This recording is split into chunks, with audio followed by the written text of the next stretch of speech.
우리들이 지금 사용하고 있는 개역 개정판입니다. 이것은 최근에 우리 한글 성경인데요. 이것으로 번역되기 전에 판이 개역판이고 또 개역 한문판도 있었습니다. 그 예전의 번역에 보면 2장 4절에 나와 있는 이 다른 언어라고 하는 것을 방언이라고 표현을 해놨었어요. 그러다 보니까 오늘 말씀에 보면 6절에도 방언이라는 말이 나오고 8절에도 방언이라고 하는 말이 나오는데 마치 모든 방언이라고 다 같이 표현함으로 말미암아 똑같은 단어처럼 그렇게 혼동이 되어졌었습니다. 그런데 감사하게도 우리가 지금 사용하고 있는 개역 개정판에서는 그 번역을 다시 바로 잡아서 4절에 나와 있는 방언은 다른 언어라고 이렇게 번역을 했어요. 그렇다면 분명히 여기서 알 수 있는 것은 4절에 나와 있는 이 단어하고 6절, 8절에 나와 있는 방언이라고 하는 단어는 서로 다르기 때문에 그렇게 번역을 했구나 하는 것을 볼 수 있겠죠? 우선 그것을 여러분들이 잘 유념해 두시고, 먼저 이 방언에 대한 많은 질문 중에 가장 커다란 것이 뭐냐 하면은 방언이라는 것이 도대체 외국어입니까? 아니면 알아들을 수 없는 말입니까? 이 질문이 제일 방언에 대한 질문 중에 많아요. 그래서 우리 한번 보시면서 살펴보겠습니다. 이 방언이 외국어냐 아니면 알아들을 수 없는 말이냐에 대해서 다음과 같은 세 가지의 견해가 서로 충돌하고 있습니다. 이것은 지금까지도 각각 이 세 가지를 다 주장하는 그런 사람들이 있어요. 그 중에 첫 번째는 오순절날 했던 방언은 진짜 외국어였다. 어떤 영어나 일본어와 같은 그런 외국어였다. 그런데 오순절날이 끝나고 나서 하게 되는 방언, 즉 우리가 지금 하는 방언까지도 이어지겠죠. 그런 것들은 알아들을 수 없는 언어다. 이렇게 두 가지로 나누는 이론이 있어요. 그 다음 두 번째는 그렇게 복잡하지 않다. 오순절날이나 지금이나 방언이라는 건 다 외국말이다. 영어 방언하면 영어고 히브리어 방언하면 히브리어를 실제로 하는 거다라고 이렇게 가르치거나 믿는 이론이 있고요. 세 번째는 오순절날 방언이나 오늘날이나 똑같이 방언은 알아들을 수 없는 언어다라고 하는 이론이에요. 제가 만약에 짓궂게 여러분들에게 1, 2, 3번 중에 하나씩 선택하라고 하면서 손을 들라고 하면 아마 여러분 1번, 2번, 3번 각양각색으로 손을 들리라고 생각을 해요. 자, 그런데 이 중에 두 가지는 좀 부당하고 한 가지가 타당한 것을 먼저 말씀드립니다. 자, 그러면 부당한 것 두 가지를 먼저 말씀을 드린다면 1번입니다. 자, 1번 이렇게 주장하는 신학자들도 많이 있는데 이것은 참 부당합니다. 왜냐하면 오순절날 방언이 진짜 외국어였었다면 그러면 하나님께서 그런 진짜 외국어를 주신 목적이 무엇일까? 그것은 아마 다른 방언을 통해서 다른 나라에 복음을 전하라고 하는 것 아니겠습니까? 배우지 않더라도. 그런데 성경에는 어느 경우에도 배우지 않은 방언을 받아서 그걸 가지고 외국에 복음을 전했다고 하는 그런 말이 증거가 하나도 없고요. 성경뿐 아니라 이어지는 교회 역사 속에도 그러한 사례는 전혀 없습니다. 그리고 또 하나는 만약에 지금도 하나님께서 진짜 외국어로서 우리에게 방언을 주셔서 한다면 지금도 선교사님들이 외국에 나가기 위해서 그 나라 언어를 배울 필요가 없겠죠? 그리고 그냥 그 나라에 가가지고 방언을 하면은 그 나라 말이 나와야 되지 않겠습니까? 그런데 그런 사례는 하나도 보도되지 않고 있습니다. 그런 증거는 하나도 들어본 적이 없고 증거가 없습니다. 우리에게 그냥 들려오는 소리로는 그런 얘기들이 있어요. 그렇지만 과학적으로 검증되거나 사례적으로 그렇게 확실시 되어진 것은 없다. 그렇기 때문에 1번은 부당하다. 그 다음 2번. 2번은 좀 더 간단해요. 2번도 역시 부당합니다. 오순절날이나 지금이나 방언이라는 것이 진짜 외국어라면 여러분들의 경험은 어떻습니까? 여러분들이 방언을 하실 때 그것이 실제 어느 나라 말인가요? 아마도 한 분도 실제 언어를 하시는 분은 아무도 없을 겁니다. 다만 그 나라 언어처럼 들릴 뿐이죠. 그래서 재미있는 TV 프로가 있더라고요. 어떤 개그맨이 다른 나라 언어를 아주 기가 막히게 흉내를 내는 거예요. 그러니까 실제 그 나라 사람들도 막 너무 신기해서 놀라 자빠질 정도로 너무 잘하는 거예요. 그러니까 막 자기는 그 중국어 해보라니까 샤워게 진짜 아우야 와 샤워야 너무 리얼하게 하는 거예요. 여러분 중국어 같지 않습니까? 제가 한 게. 그래서 이 방송국에서 진짜 중국인을 딱 데려다 놓고 둘이서 대화해보라고 그랬어요. 그랬더니 이 개그맨이 막 하는 거예요. 그러니까 이 중국 사람이 정말 너무 신기하고 재밌는 거예요. 그래서 나중에 중국인에게 물어본 거예요. 이 사람 이 개그맨이 하시는 중국말을 알아들을 수 있습니까? 했더니 이 중국인이 말하길 정말 신기하네요. 꼭 제가 듣기에도 꼭 우리 중국말을 하는 것 같은데 하나도 알아들을 수가 없습니다. 네, 이런 사례를 여러분들이 생각해 보신다면 그렇구나. 오늘날 실제적인 그 외국어라고 하는 것이 외국어처럼 들릴 뿐이지 억양이나 단어나 이런 것들 진짜 실제적인 그 의미를 가지고 있는 것은 아니구나 하는 것을 알 수 있습니다. 그러므로 가장 타당한 것은 3번입니다.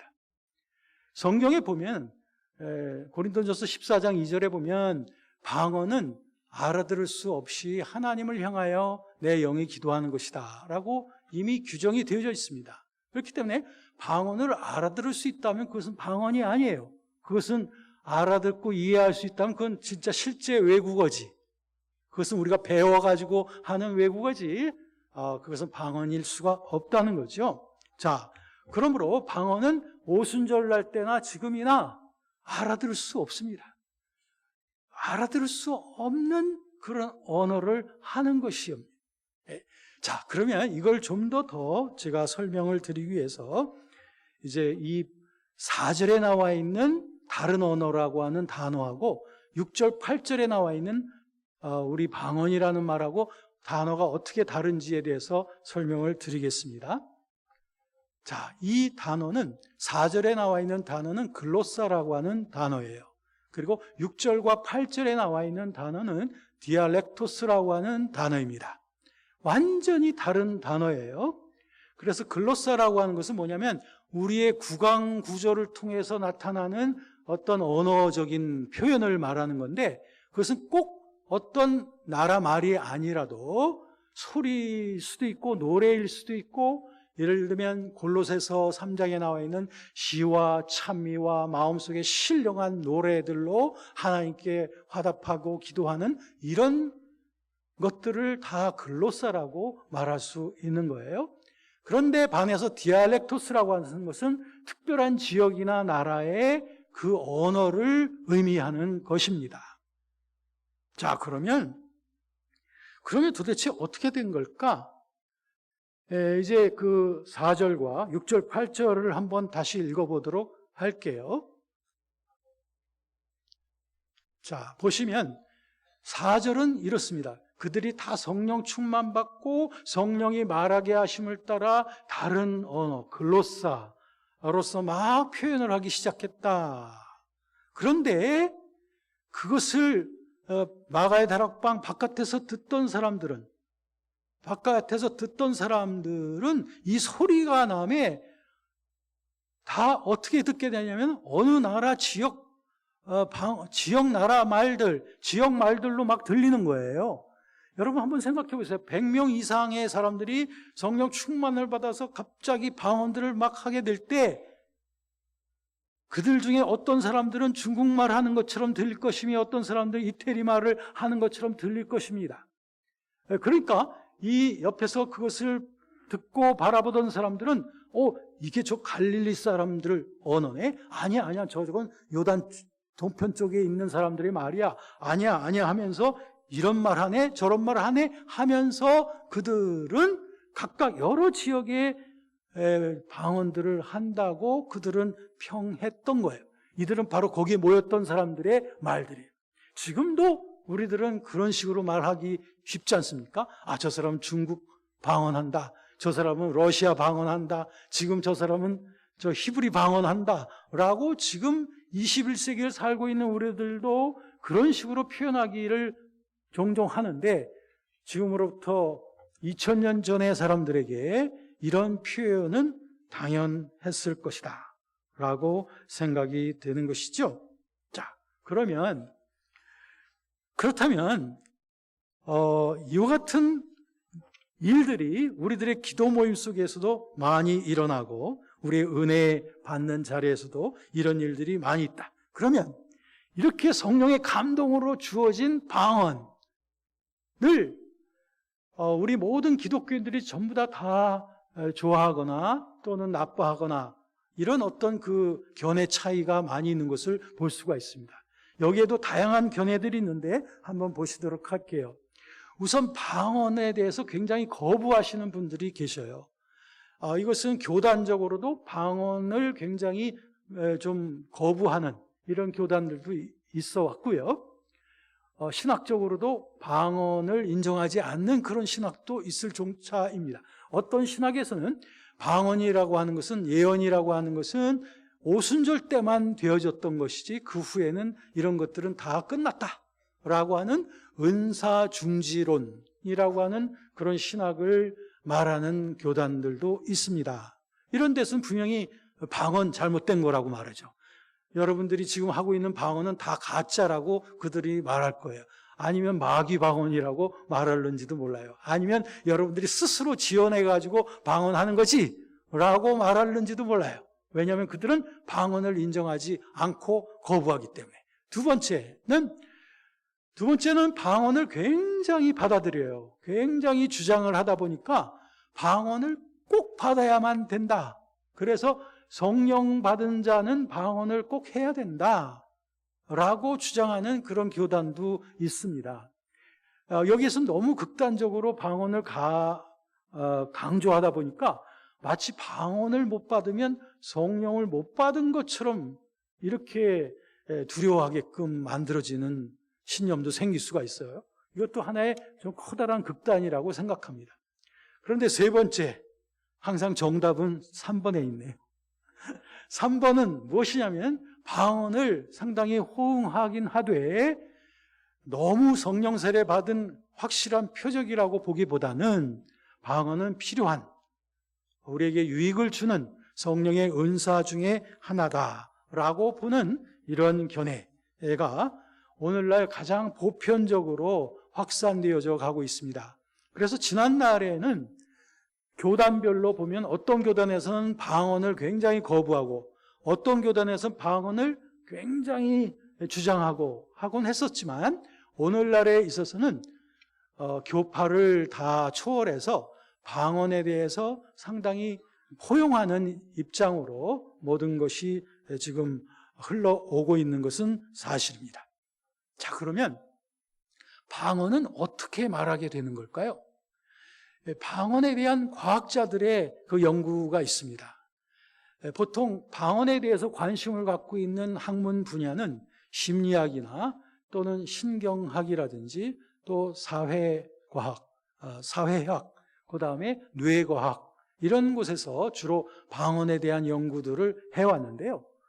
항상 과학자들은 항상 분명히 검증되어진 통계와 확률과 그리고 분명한 분석 결과를 통해서만 그들은 결과물을 내놓기 때문에 그들이 이구동성으로 방언이라고 하는 현상에 대해서 같이 입을 모으고 있는 한 가지 공통적인 것은, 이 방언이라고 하는 것은 특별한 어느 나라 말이 실제로 말은 아니고 비언어적인, 그러니까 어떤 특별한 나라 말이 아니라 그런 비언어적인 발성, 비언어적인 발성이라고 하는 것은 언어적으로도 표현될 수 있지만 아니면 또 다른 소리라든지 노래라든지 다른 어쨌든 발성기관을 통해서 그 감동이 여러 가지 형태로 나타날 수 있는, 이것이 이제 과학자들이 거기까지는 공통적인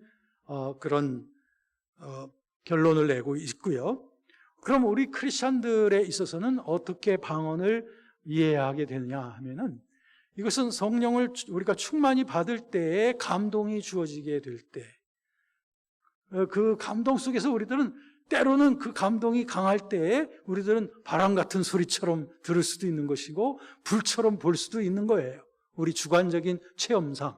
그게 실제 바람과 불이 아니라 할지라도 말이죠. 그런가 하면 그 정도의 감동이라면 우리의 언어 기관 통해서, 구강 구조를 통해서 그 감동이 흘러 넘치게 되죠. 그럴 때 우리 노래도 부를 수 있고 소리칠 수도 있고, 그럴 때 우리들은 내가 알 수 없는, 내가 해보지 아니한, 내가 배우지 않은 그런 언어적인 표현으로서 얼마든지 그 감동을 우리들은 소리치게 되는 것이죠.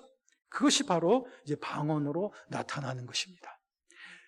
그런데 우리 크리스천들 중에는 이 방언을 경험하고 방언을 하기를 참 원하지만 또 방언을 하지 못하기 때문에 그것 때문에 고민하시는 분들도 있다고 합니다. 이런 분들에게는 아주 간단하게 이런 이해를 하시면은 방언에 대한 것이 쉽게 실행되어질 수가 있는데요. 그것은 뭐냐면, 이분들은 대개 스스로 자신을 제약하고 있는 겁니다. 뭐냐면, 내가 꼭 우리말로서 기도를 해야만 된다고 하는 그런 카테고리 속에 자신이 있기 때문에 성령의 감동이 크게 일어나서 자기가 알고 있는 말로서 표현하기조차도 힘든 상황이 됐는데도 불구하고 꼭 자기가 알고 있는 언어로 뭔가 표현을 해서 기도를 해야만 된다고 하는 그런 의식에 사로잡혀 있기 때문에 그거를 풀어 젖히지 못하는 겁니다. 그렇기 때문에 계속 방언을 끌어안고 있는 거나 마찬가지죠. 이런 분들에게는 이제 내 이 감동 속에서 내가 우리말로 기도하는 것을 잠시 중단하겠다. 그 대신 성령이 주시는 감동 그대로 나는 나의 입과 혀를 주님께 맡기겠다 라고 그렇게 마음의 결단만 하고 실행하면 바로 성령의 감동이 충만하게 될 때 내가 알 수 없는 방언으로 말하게 되는 것을 아주 쉽게 경험하곤 하는 것이죠. 자, 여러분, 오늘 저희들은 마가의 다락방 2000년 전에 그들이 경험했던 현상들을 다시 한번 살펴보았습니다. 그것은 바람, 불, 그리고 방언이라고 하는 이 세 가지 언어로서 우리가 추기하게 되어졌어요. 자, 그 중에서 우리들은 그 방언이라고 하는 것은 도대체 어떤 유익이 있는 것인가에 대해서 고린도전서 14장에 잘 기록이 되어져 있으니 한번 보시겠습니다. 14장 2절에 보면 방언은 사람에게 하지 아니하고 하나님께 하나니 알아듣는 자가 없고 영으로 비밀을 말합니다. 그렇죠? 아까 말씀드린 것 같이 방언은 그 자체로 알아들을 수 없는 거예요. 그런데 내 영으로 비밀을 하나님께 말하는 것이에요. 그렇기 때문에 뜻을 알 수 없는 방언은 그러나 성령의 감동으로 하는 하나님께 드리는 기도라는 것이죠. 4절 말씀에 보면 방언을 말하는 자는 자기의 덕을 세운다. 덕을 세운다는 것은 치유하고 회복하고 강화시킨다는 걸 말해요. 여러분, 방언으로 기도하시는 분들은 다 경험하시는 바이지만 뜻을 알 수는 없지만 방언의 감동을 따라서 방언을 하다 보면 내 영혼에 힘이 생기고 뭔가가 치유되어지고 뭔가가 새로워지고 하는 것들을 경험하게 되는 겁니다. 그게 바로 자기의 덕을 세우는 거예요. 우리 하나님은 영이시기 때문에 유한한 우리 인간이 하나님과 교제함에 있어서 제한된 우리의 언어만으로 하나님과 교제한다는 것은 너무나 폭이 좁아요. 우리들은 우리의 언어의 제한을 훨씬 초월해서 영이신 하나님과 영적으로 교제하기 위해서 우리들은 초월적인 언어 표현이 필요할 수가 있는 거예요. 그것은 때로는 노래일 수도 있으며, 때로는 시를 쓰는 것일 수도 있으며, 때로는 마음속에서 신령한 노래를 지어서 주님 앞에 올려드리는 것일 수도 있으며, 수많은 표현으로 우리들은 하나님과의 교제가 가능하다 이거죠. 그것이 언어적인 표현으로 나타난다 이거죠. 18절에 보면 사도 바울은 내가 너희 모든 사람보다 방언을 더 말함으로 하나님께 감사한다 라고 하면서 바울은 자기가 방언을 많이 말하는 것이 굉장히 감사하다 라고 했고요. 12절부터 13절 보면은 방언을 말하는 자는 통역하기를 기도할지니, 방언은 그 자체로 깨달아지지 않지만, 그러나 하나님의 성령께서 우리를 또 감동하실 때 방언을 말할 때에 마음으로 깨달아지는 은혜가 주어집니다. 그것이 바로 통역인데, 그것은 방언을 말할 때마다 주어지는 것은 아닙니다. 방언은 말하지만 그 통역의 은혜가 주어질 때에만 그것이 깨달아지는 것이죠. 그렇게 되면 내 영어로 기도하고 또 마음으로도 기도하게 되는 것이죠. 39절에 보니까 그런즉 형제들아 예언하기를 사모하며 방언 말하기를 금하지 말라. 여러분들이 지금 이미 방언을 말하는 분이시라면 여러분 기도 중에 방언 말하기를 금하지 마십시오.